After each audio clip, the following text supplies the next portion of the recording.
So this is lecture 27 on finite free choice by Harvey Friedman. Please. Thank you. So I spent a lot of time. Uh, this got more time consuming because I saw opportunities to make the statement clearer and nicer, and it looks like I have succeeded. I haven't checked all the details. I didn't have time, but I checked a certain amount of them, and I think this is going to be just fine. But next week we will know for greater certainty, and also that as if you remember, there's a second line that is much closer to computer science culture. This one here, which we haven't even started to talk about. Uh, Sequential free choice rotation. Uh, and that has a lot of details yet to be checked because I haven't gotten to it yet. I want to finish this one. So this is the one for that's that's heavily mathematical, and this other one here, which is for the future, is very computer science oriented. In other words, it's an actual non-deterministic algorithm that you say can be carried out. Okay, so yeah, so the books titles are constant. You remember a little while ago we changed the title of fifth and sixth chapters. Uh, Introduction has yet to be written because it may change according to what goes on here. But this was an advanced draft that's pretty solid that just involves core mathematics uh, using the uh, invariance notion, the same invariance notion that's most featured in the whole book is already present in this chapter. Invariance notion, but the setup, choice and free choice and invariant maximality is not present in two. It's straight core mathematics. And then three was the derivation chapter we spent a lot of time on, and four was the notorious reversal chapter we spent a lot of time on.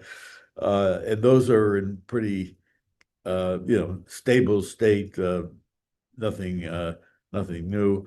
Although looking at the other day, I found a typo, but we won't worry about one typo.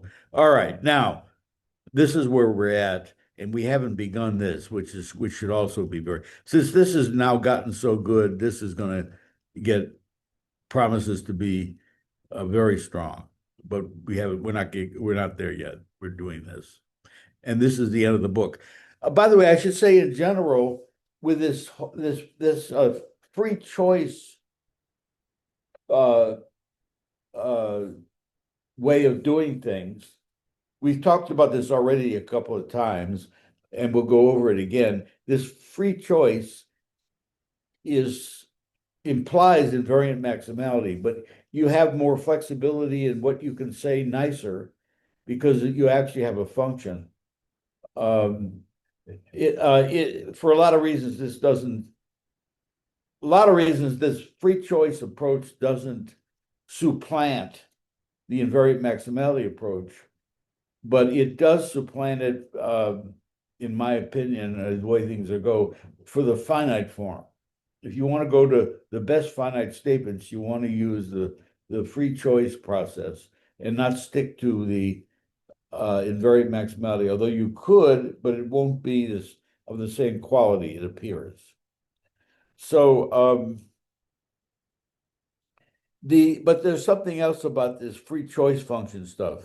I think the free choice function stuff is really going to be very effective for getting the huge cardinal hierarchy, the much bigger things. And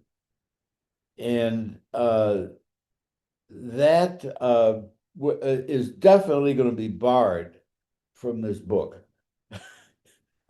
I certainly don't want to do any of that, but I will after this book lectures are done, I will be taking a hard look at using the free choice way of doing things to get to the highest large cardinals. And I think that's going to be very promising. All right, so we're in chapter 5, and we've been talking about it. Now, the the outline, the table of contents of chapter 5 is now uh, been seriously upgraded.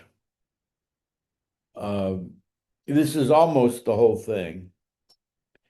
Here's where it ends, right here. This is where it ends for anything we're going to talk about today, right there at 557, where I show that the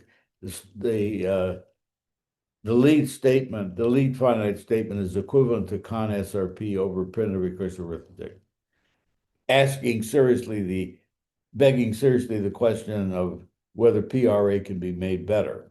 And I won't even touch that probably in this book. I would probably leave that to other people to do that, which is quite interesting. But the natural thing is PRA for this. I mean, without doing anything extra, that's what falls out. And then, as I said, there's this more computer science oriented stuff with sequential free choice rotation. Uh, and of course, this whole thing here might actually expand some when I get into it. Uh, I don't know yet. Probably have to be expanded some in terms of intermediate statements and lemmas and stuff. All right. So I am going to give an overview. Okay, so let me give an overview of some of this already from the table of contents, but there'll be a deep overview right here. This thing starts with a deep overview of all the stuff underneath. So this structure of this table of contents now is, I've got this statement here. This is the official lead statement of um, finite free choice. This is an explicitly pi 01 sentence that doesn't need any massaging to make it pi 01. It's pi 01 on the paper or pi 01 on the electronic screen. Okay. This is explicitly pi 01, not implicitly, explicitly. All right. So you can see the derivation, which is a much simpler matter than well, it's a simpler matter than the reversal, and here's the reversal, and that goes through a lot of steps. This is nothing compared to the reversal of chapter 4, where I had many sections, but each section was kind of a very big deal. This is not quite really at that level of complexity. It's not that bad. All right, so. Now, in order to do the derivation, I have to derive it. Uh, uh, Ultimately, I want to derive it from WKL naught plus weak Koenig's lemma, or even PRE plus, no, WKL naught plus con SRP, or PRA plus con SRP. That's because of conservative extension that you can put PRA in there, because this is explicitly pi 01. But I need some set theoretic preliminaries, which we've talked about before, but I'm just putting it in context again. We need some set theoretic preliminaries in order to even derive this thing. And the way this goes is, well, first of all, there's a general chapter about free choice, but putting that aside, which we're going to briefly go through anyways. You have to use elementary embeddings. You're going to use elementary embeddings to prove this statement. And first, you got to prove that there are elementary embeddings in a countable model, which probably has non-standard integers or can be forced to have. In a countable model, there's an elementary embedding in a countable model of ZFC. And with satisfaction relation, and yeah, you probably know that WKL naught proves the completeness theorem for Gödel completeness theorem with where the model has the counter model has satisfaction relation existing. That's how you keep things in WKL naught this way. This has sort of been standard stuff for a long time. Uh, okay, so given an elementary embedding, I turn it into an elementary embedding where the elementary embedding is actually the upper shift function. In other words, I convert the upper shift function plays the role of an elementary embedding. Because if you remember, the upper shift is the constant up to zero, and then beyond zero, it's plus one. And this feels and looks like, and then rigorously we show its order isomorphic to an elementary embedding, you see, because the critical point is zero. See, the critical point is zero. All right. So we got to prove that we can do the conversion from abstract elementary embedding on a structure, a countable structure, to an elementary embedding uh, isomorphic to it, so to speak, uh, where the elementary embedding is actually the upper shift. Yeah. All right. And then from that statement, we derive something called OIFCUSH, which is a version, which is an infinite statement. This is an infinite statement, which is a version uh, of it's a version. You can view this as the infinite version. This is right. This is like the infinite version of the lead statement of finite free choice. It's the infinite version. It's the infinite statement behind finite free choice statement. So I call it OI ordered invariant free choice, comma upper shift, and it uses the upper shift in its formulation. And so you want to show that this implies this. And that's the preliminary, set theoretic preliminary. Now we're done with any kind of set theoretic thing directly. And now we want to prove the finite form. And the finite form uses the notion of upper shift commutation, which is a multivariate form of upper shift. You have to use the multivariate form. Just the plain upper shift is a one-dimensional function. Like an elementary embedding should be a one-dimensional function. So we talk about what we mean by upper shift commutation. Like F circle G equals G circle F, that kind of stuff, which is a kind of invariance, by the way. And then we prove that the infinite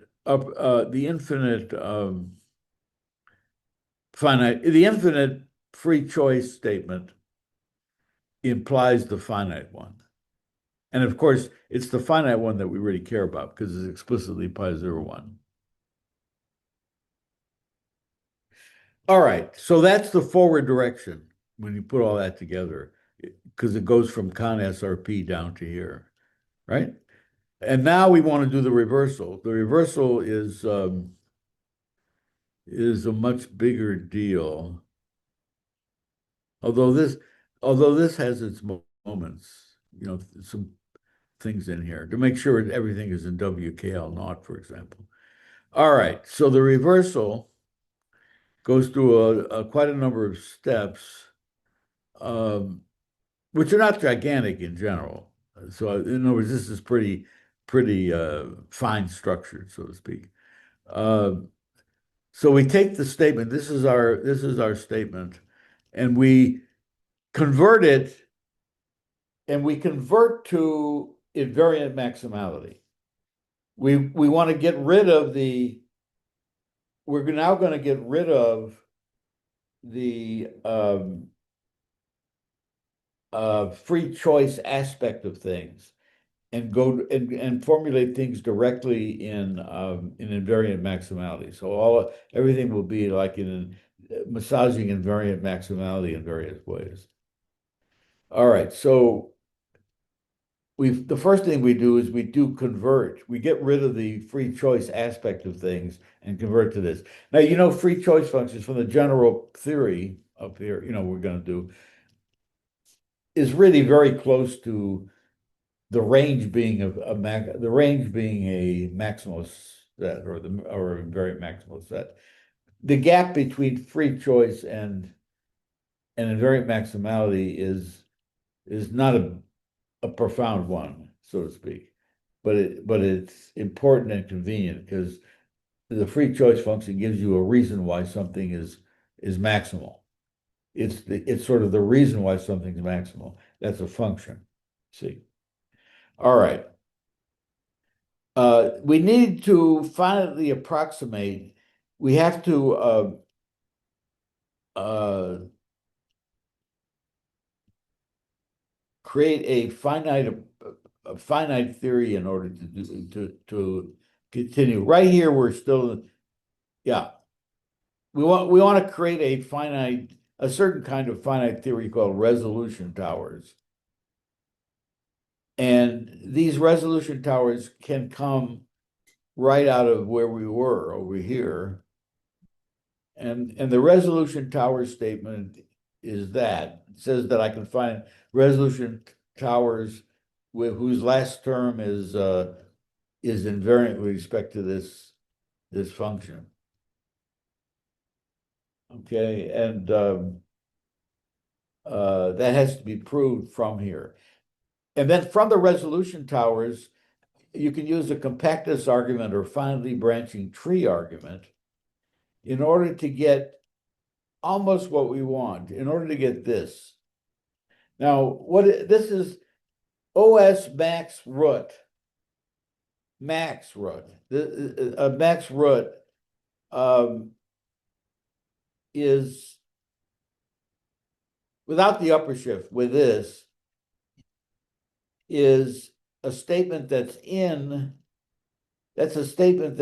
chapters 3 and 4 that we already reversed. But we don't quite see, but with these finite approximants, I don't get the real statement from chapters 3 and 4. The real statement from chapters 3 and 4 doesn't have this star there. That star is to indicate that there's something weak going on here. And it means that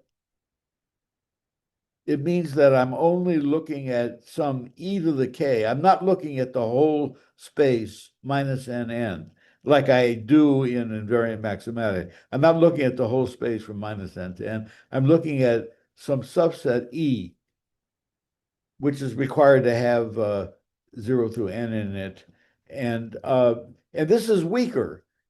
In other words, I used to call it, when we were talking about this in a different context, I was saying that I was operating without density, so to speak. And when I got involved in this without realizing how important it would be to do this, if you remember months ago, I said I had to rework the entire reversal and make sure that I didn't use density.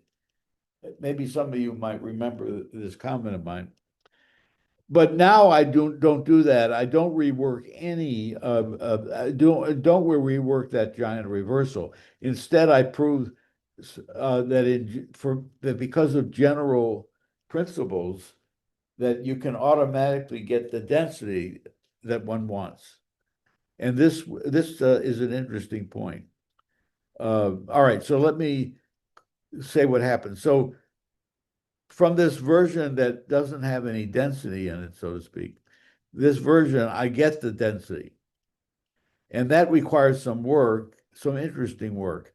In fact, at the core of that implication is a general model theoretic theorem that if you have first order theory with linear ordering of the right setup, if you can get an infinite model, you can get one with a dense with a subset of order type Q as a very general result in elementary model theory. I don't think I've actually seen it done, but I do it here. So that's how I get this density, not because of anything special about this work we're doing, but it drops out of general model theory, countable model theory. Yeah. All right. Now from the density, it's quite easy to get the real OI max root, the real one, the real statement that is actually covered in chapters 3 and 4. And now we're done, right? Because of this chain. So, and then you get the equivalence of con SRP over WKL naught just from reading what we did. But then WKL naught is conservative over PRA for pi02 sentences. So the equivalence of these equivalence of this the equivalence of our new finite form, which is pi01 explicitly, and con SRP, to say that they're equivalent, that's a pi02 sentence. So therefore, it must be provable in PRA. So we get a 557 here. Okay, and then as I said, the rest of this is a computer science oriented second approach that's important that we'll eventually talk about. All right. So let me go quickly through this, try to wrap it up at 11. And then next week, everything will be certified. Probably a manuscript hopefully might be available for all the details. But I still have some more work to do to verify everything. So general free choice, you have a relation on a set, and reflexive and symmetric are the notions that everybody knows. And I've set it up so that a choice function has to be total. Before I was talking about partial choice functions, thinking that I needed to do this, but everything has been finessed. Everything is nicer now. A choice function always has to be total, and it just means that it's a choice function, and the range is free. That's it. Okay, this is a really nice notion. And we have the general free choice theorem. Every reflexive symmetric, you have to have reflexive and symmetric, otherwise you can't get these things. Every reflexive symmetric relation on any x has a free choice function. And that is equivalent to that Zorn's lemma thing or whatever. You prove this by an extension lemma. Suppose uh, uh, suppose you actually have done this partially, and you want to take a new point, you can always take a new point and extend it. In fact, you can even very strong. You can extend it like this. Y union singleton X goes into Y union singleton X contained in R, such that the range is free. Okay. And that's an easy argument. And then you just iterate that.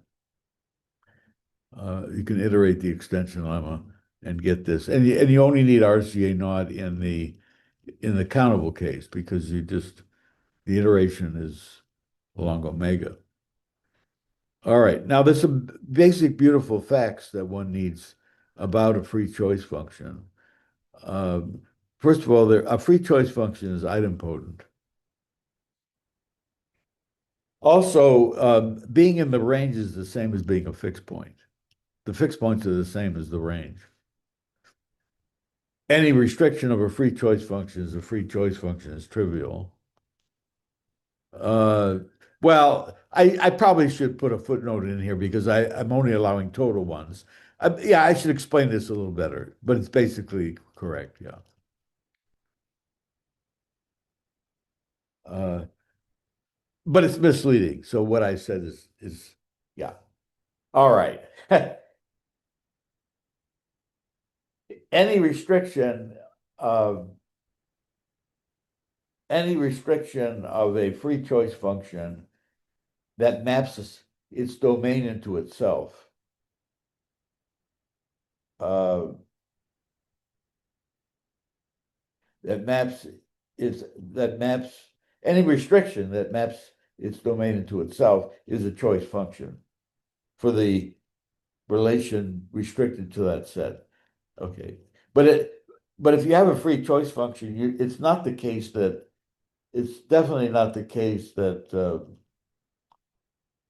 every set is sent to a subset. That's not in general true, and that's important that it's not in general true. So this does need to be revised carefully. Uh, all right, the range is always a maximal R-free set. The range is always a maximal R-free set. And for countable X, you can prove all this in RCA naught. All right. Now, this chapter on elementary embeddings, the elementary embedding statement is that there's a countable model with satisfaction relation and non-standard integers. Actually, I don't need this. It's true. I'll mention it just a second. And an M elementary embedding J from M into M with critical point. Uh, yeah. Uh, we can require that. It said that M have non-standard integers.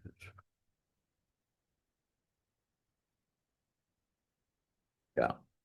Okay. And now we prove this in WKL naught plus con SRP. I think I said enough about this before that I'm not going to look at too many details. Uh, if you assume con SRP, you use some material from set theory, some standard stuff that we've used before to define the SRP hierarchy, right? And the subtle cardinal hierarchy is the same. They intertwine. That's what that is. Use the subtle and SRP hierarchy are logically equivalent. Um,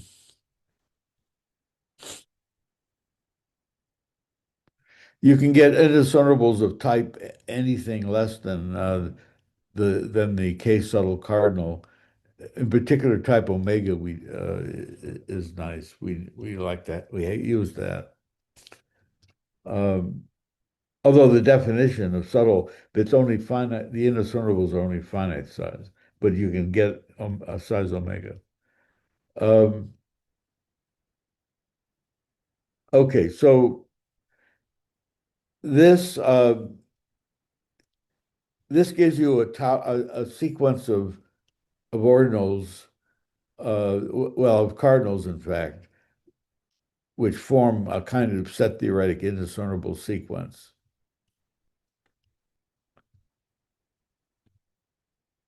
Uh, just from the large cardinal property of lambda. Uh, then uh, we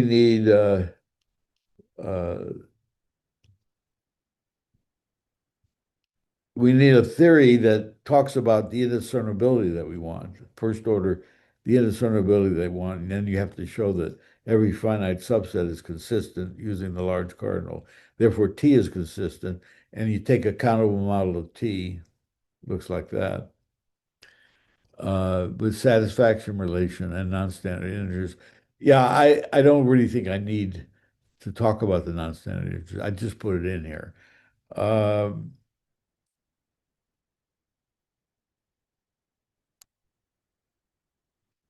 I'm trying to remember what that D is supposed to be. I think that D is supposed to be the least element. Yeah, I think so. All right, I have to go back to the text. I took the proofs out. Uh, yeah. All right.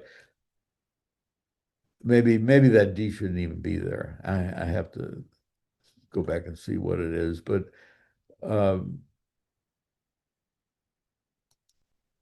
okay, so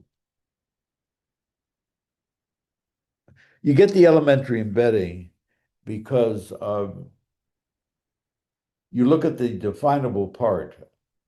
Uh, I know this is a little bit garbled because I didn't want to go into this so much detail, but I think we talked about this last time. You get an elementary embedding because if you have these indiscernibles, you look at the things that are definable, and you look at definable from the indiscernibles, and then you just shift the indiscernible, and you're going to get the definition is going to be of something else, and then that's the embedding. You see. So you get an embedding, you have to prove that it's an elementary embedding. It has the right fixed point and all that. So you get this. There's a countable model with satisfaction relation and elementary embedding where the iterates of J at the critical points are unbounded. Yeah. You can cut backs to uh, just the points that are below one of the indiscernibles. You can cut back. If you cut back carelessly, this will require ACA naught. So there's a question. So I only get this, you see. So there's a question of how you fix this to be WKL naught. And I talk about that here. I'm not going to. The idea is that since you took the definable points, and you did since you did stuff like that, you you can you can identify the points with their names. In other words, the least formula that defines them. And then you can, on the Gödel numbers, you can get things to avoid ACA naught. You can do that. Because now the set of points below the indiscernibles become a recursive set because you carry the information of what their definition is. So that's how you keep it in WKL naught. So we have this here.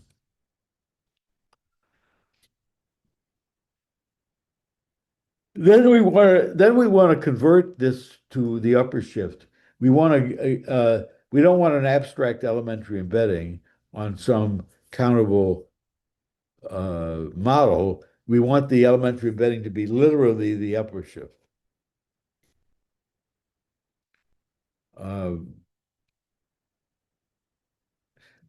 Now this is officially the first time we talked about the upper shift in this section in this chapter. So I define it here. And we only need the one-dimensional one so far. We'll need the multi-dimensional one later. Um, Now, how am I going to get to go from this abstract J elementary embedding to the actual upper shift? So we have to do some structural thing. We talk about the J orbits. The orbits are you go forward by J, but you go backwards by J inverse until you can't go backwards anymore. So these are the X, JX, blah, blah, blah, where X is in outside the range of J. Uh, and X is at least as big as C, the critical point. Everything below the critical point doesn't lead to any non-trivial orbit. The orbit is just the constant orbit. It's just nothing. So we only care about the X that are greater or equal to the critical point. The upper shift orbits are actually could be written this way: P plus one, P plus two, and so forth.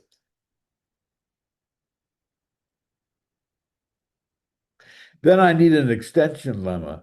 If I've handled distinct regular R J orbits and I put them into the rationals with upper shift, and I put them into the upper shift isomorphically, and I take a new regular J orbit and I want to extend that. Okay, and then I show that you can do that. You can always extend like that. And then you just iterate it, iterate it. So you get an isomorphism between your setup in the abstract model with J with the setup with the upper shift. Okay. And then I can abstract what's being used, which is only that J is strictly increasing and the least thing is the least thing that's moved. J is the identity below and strictly dominating above. Okay.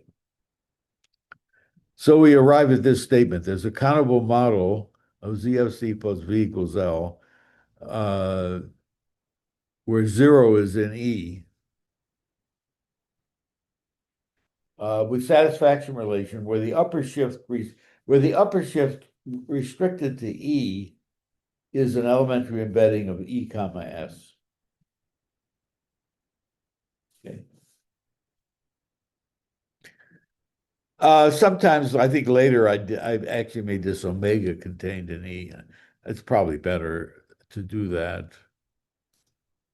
It's equivalent.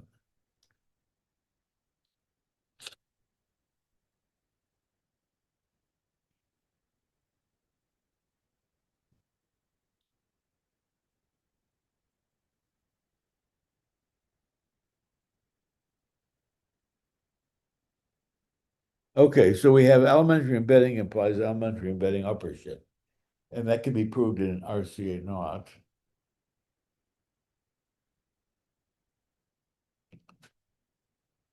Because of this sequential construction.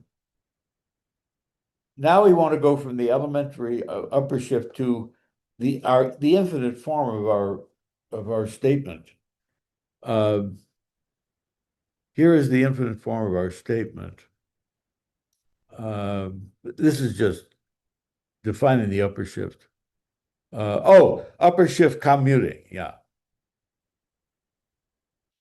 Upper shift commuting.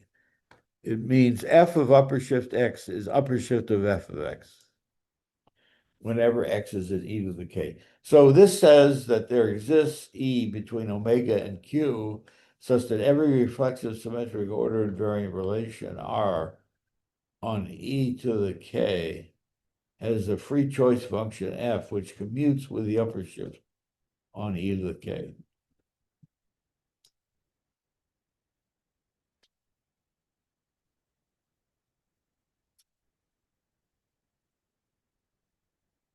Furthermore, for all X in E to the K, also this boundedness condition turns out to be important.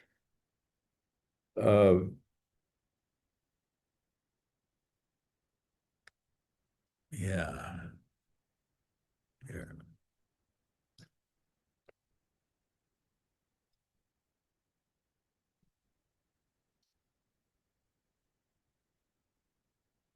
The max of f of x is less or equal to max x.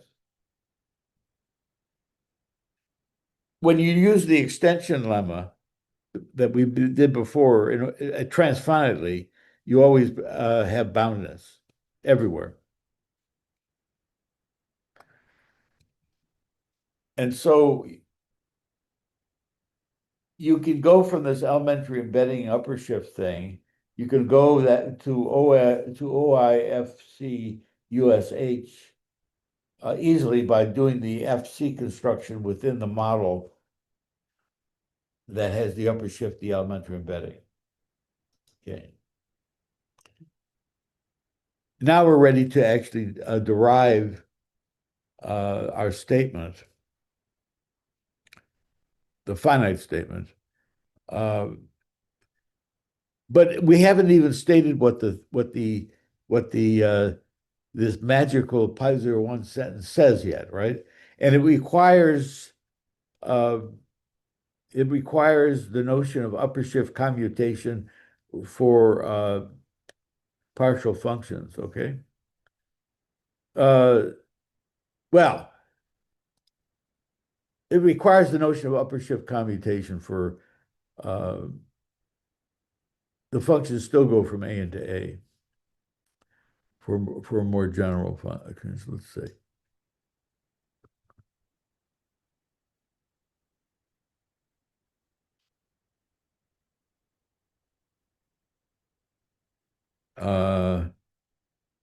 That's not my point. It needs a more general form of upper shift commutation not for more general functions. The more general, we need the more general form of upper shift commutation over a set. That's what I want to say. Okay, that's better. Okay, now this is the definition of partial function, and I could even make this. Uh, yeah,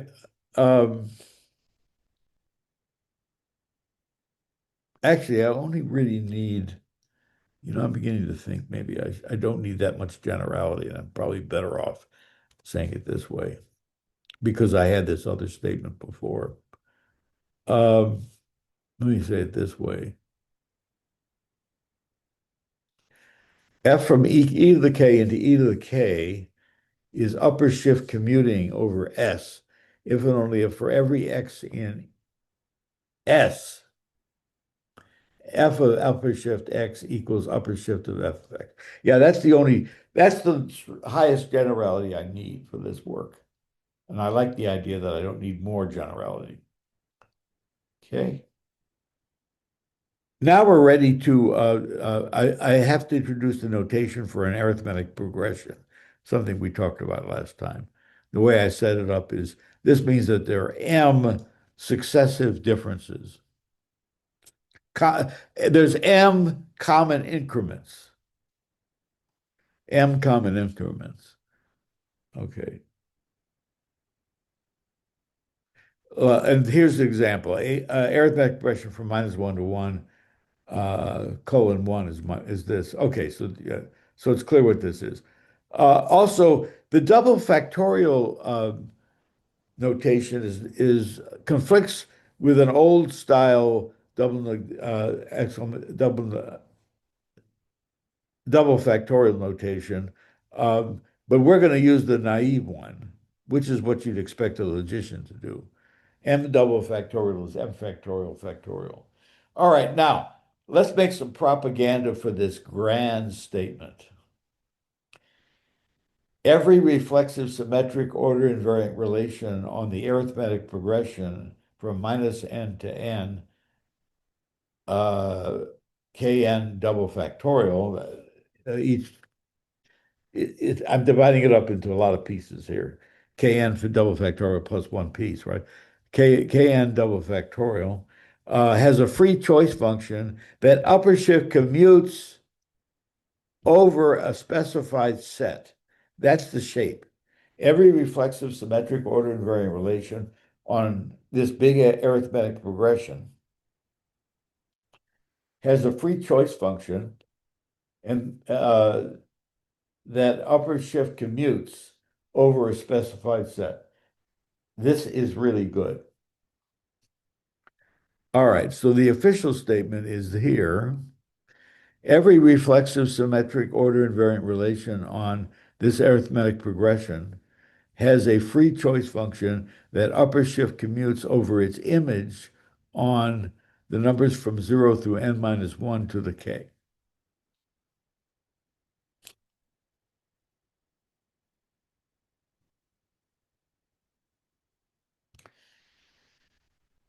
That's it.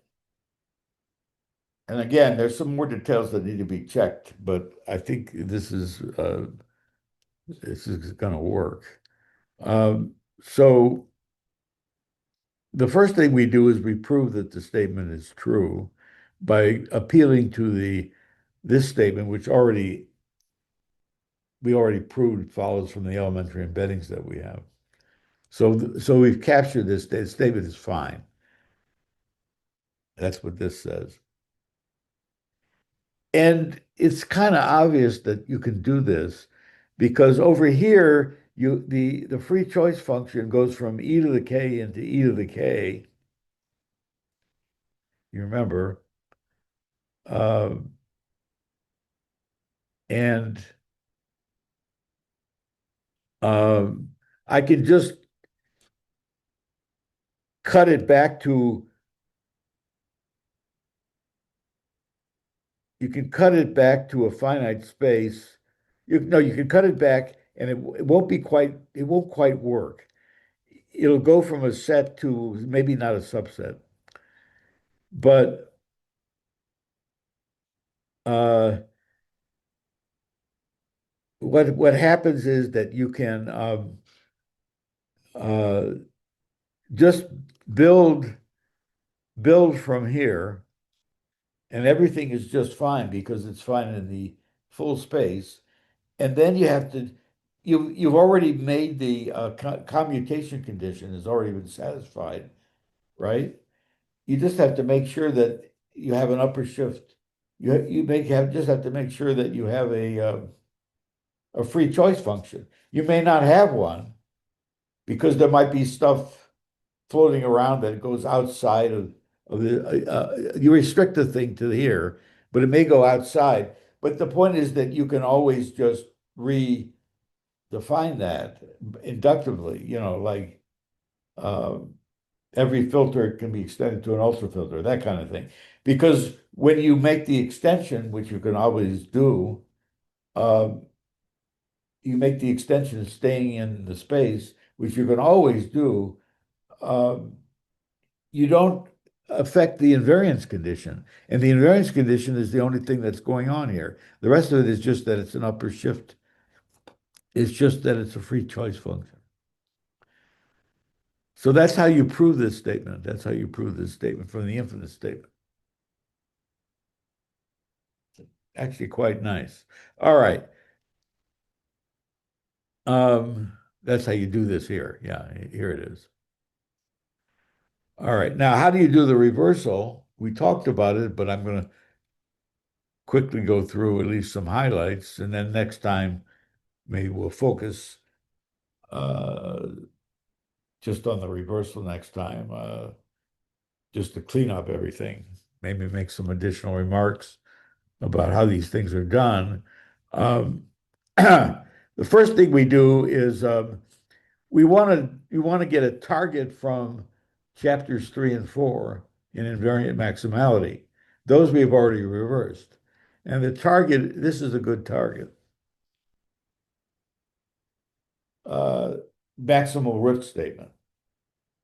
It's one of many things in chapters 3 and 4 that were shown to be equivalent to a common SRP over WKL naught. All right, so, but this is an infinite statement, and it uses maximal roots rather than free choice functions. Uh,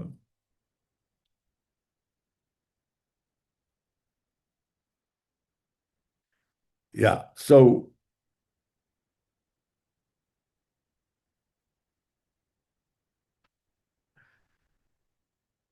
we first derive a finite form. Okay, so this is the target. Now we can't get this target easily. Right now, we only have this finite statement to start with. What we do is we make up, there's a way to finitely approximate this statement.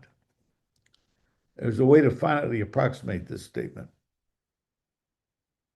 in terms of what's called resolution towers. And those can be proved to exist from here. These towers. Now these towers have a limit. So you can get a limit, you can get an infinite statement this way, but the infinite statement you get has a problem with it. The infinite statement that you get, oh, first of all, I trivially multiply through by n. So we're really talking about this. See here. Yeah. So don't worry about that. The fractions are not used. Um, okay, so we do get these things called resolution towers, and they're good approximations to what we want, but it's not that good. There's a problem. The problem is that we only get this. We only get this with a star at the end.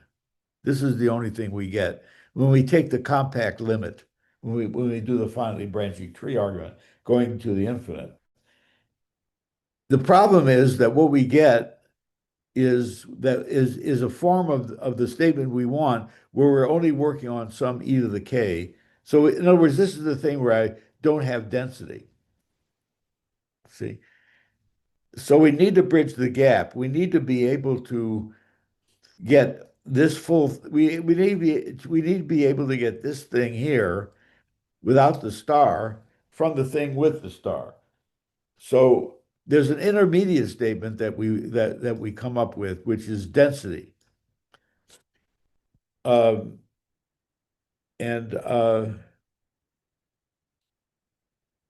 density means that we have a dense set below zero. That the E is dense below zero. Um, and that's as good as it being all of minus n comma zero, the whole thing, because everything is order theoretic. The invariance uh, only is above zero. And so how do we get this density? The first step is going into uh, going into the details below, which I don't have time for. The first step is to get, how do I know that the intersection, that the negatives in this infinite root statement, maximal root statement, how do I know that the negatives, there's infinitely many negatives? How do I know that? How do I know that there's infinitely many negatives? And that isn't automatic, but you can prove that you can always get that. So there's another intermediary statement. And that's a little tricky, and that's done. Now, going from OIX max root infinite, INF, to OI max root dense, going from OI max root inf to OI max root dense is actually achieved. I thought I was going to have to go back into the big nasty reversal and do stuff there. That I don't want to do that. Um, this I managed to do this using general model theory. Uh, a theorem to the effect that if you have a first order theory with order and it has an infinite model below a constant, a constant symbol, then it has a model with where the stuff below that constant symbol actually has a subset of order type Q. This turns out to be, I've never seen this actually done, and I might ask around in model theory. But that model theoretic fact I prove it, and that's exactly what the doctor ordered over here. So that means that I've got OI max root normal, the normal one here, except that I multiplied through by n. You see, sorry, I multiplied through by n. Uh, so I get the thing from the dense thing, and then this is trivially equivalent to the official version, which has -1 and 0. Uh, uh, I should really should. Well, why don't I just say that I'm getting the whole thing? So what? Yeah, because this is a uh, trivially equivalent by multiplying through by n. So this is achieved and is straightforward because density is good. This kind of density in this situation is as good as having the full space. And then I'm done. So now I've got and let me skip to that because I'm running out of time. Uh, resolution towers. So we'll say more next time about this. This is the stuff. This is the This is the general piece of model theory. Oh, no, this is a piece of combinatorics. And then here's the model theory, model theoretic statement. You can always get order type Q. Uh, okay.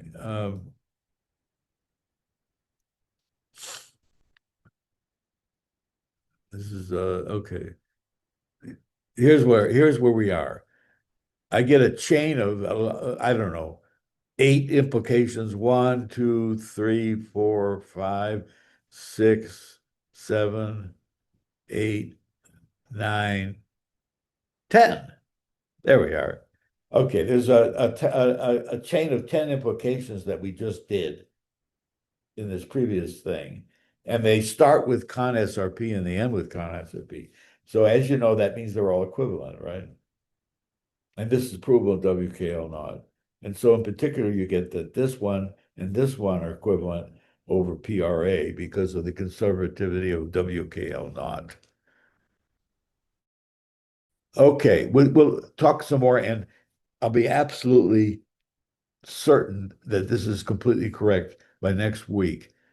Thank you very much. Andreas, I'm done.